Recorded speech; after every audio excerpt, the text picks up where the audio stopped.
Hi there, I'm Rikansa, and today I'm going to talk to you about a book that I just read, which is Daniel Kahneman's Thinking Fast and Slow. To be honest, I chose this book because I got another unit that requires me to read this book as well, but still I found this book very interesting and might be useful for us future organizational managers. So in general, this book shows you how two systems in our brain are constantly fighting to control our behavior and actions, which leads to errors in memory, judgment, and decision making, and what you can do about it. I feel like this book is very important for us to read because, as we learned in week 5, we will have a straightforward job that demands us to make, execute, and judge decisions. And to be a good manager, we have to be a good thinker, and this book will help you do it. The first lesson I learned from this book is that not all thinkings are the same. Kahneman distinguished between System 1 or fast thinking and System 2 or slow thinking. To explain it a lot easier, I will tell you a story that will hopefully comprehend our understanding about System 1 and System 2 thinking. So imagine you're walking with your son and you see a lion. You take your kid to play with him, and then suddenly the lion eats your kid. So you go home and you get sad. 5 years later, you and your second kid walks around and see a lion from far away. But this time, you hide and the lion eventually leaves and you both survive.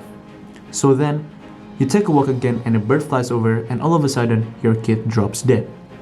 At home, you make a promise to your wife to make sure that you will hide your kid from lions and a bird flying over. So there are two ways that we think. The decisions we have just made about the lion and the bird are based on the fast thought process Kahneman calls System 1.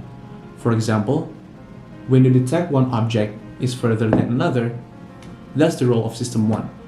System 1 is where we find how irrational and illogical sometimes we are.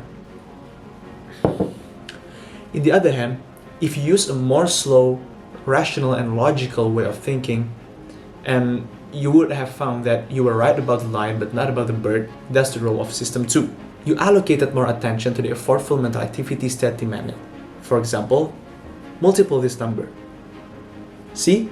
You suddenly put more effort and focus on that. That's how System 2 works. From this book, I learned that there are a lot of benefits to both systems, though the problem arises when we use System 1, where System 2 will be the more appropriate system to use. This leads us to the second lesson I learned from this book, which is the kind of biases and heuristics that are not optimal. In the book, Kahneman writes about how people jump into conclusion on the basis of very, very limited information. He has an abbreviation for this, which is WISL. Well, it stands for what you see is all there is. As a result of this and System 1 thinking, people make wrong judgment based on their cognitive bias and heuristics.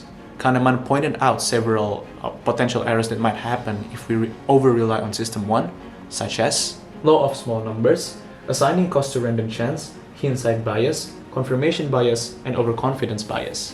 Though, there are many other heuristics and biases that Kahneman describes, and all of those biases are what makes us sometimes make stupid decisions. After reading this book, I realized that rather than investigating information that could lead us to a more accurate outcome, our biases distort our critical thinking and makes us avoid uncomfortable information. Take confirmation bias, for example. A bias when we only pay attention to news stories that confirm our opinion and blame outside factors when things don't go our way. If we don't recognize this bias, we could probably miss a lot of opportunities and chances in life because we underestimate them. The last lesson I learned from this book is that the most profound events in our life are unpredictable. Kahneman told us that we should live our life based on the present. The book tells us that we should not live our life, make plans that are too concrete. Anything can change at any moment. We have to live our life as best as we can, one moment at a time, so that we could achieve higher mental and physical performance. It's empty. Moving on to the critics of the book. First of all, the negative impacts of biases have been the main focus of this book, as it is proven that it could lead us astray. However, some scholars also found that biases actually have positive impacts on decision making. Take overconfidence bias, for example. Research proves that entrepreneurs or businessmen requires more overconfidence than non-businessmen. This is due to the fact that they often deal with ambiguous and uncertain environments with very least knowledge and information. At the end of the day, biases evolved to allow us make satisfying choices in a very efficient way. It makes decision making easier by giving us a starting point, an initial prediction based on our cognitive learning when making decision. I think this is one of the points Kahneman can add up in his book.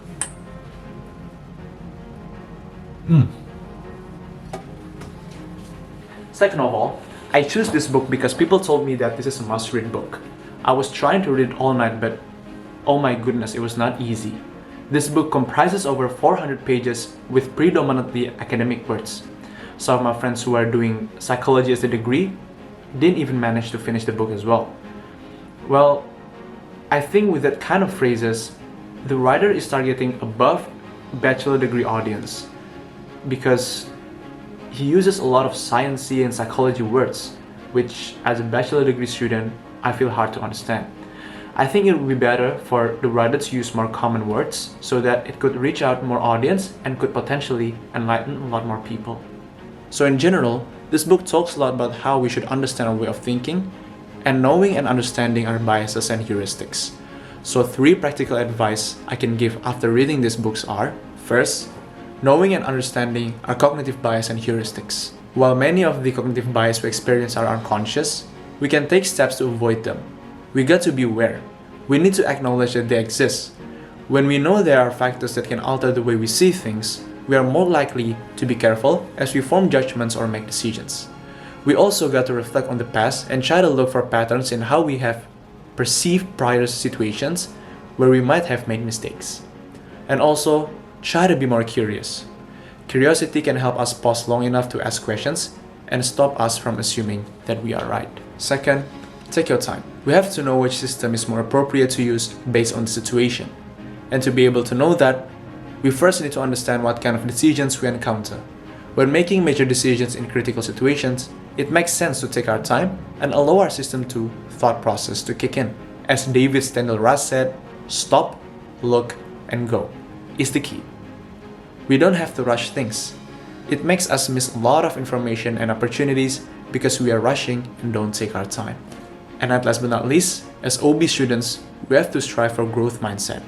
People with growth mindset believe that cognitive ability can be developed, and we tend to learn from criticism. We have to believe that things are not fixed and it can be changed. In fact, a growth mindset is one of many heuristics that can help us move into the right direction. So in conclusion, Thinking Fast and Slow by Daniel Kahneman gives us a very good insight about how our brain works and how System 1 and System 2 works, which I think would be very useful for us, future effective and intelligent organizational manager. Thank you.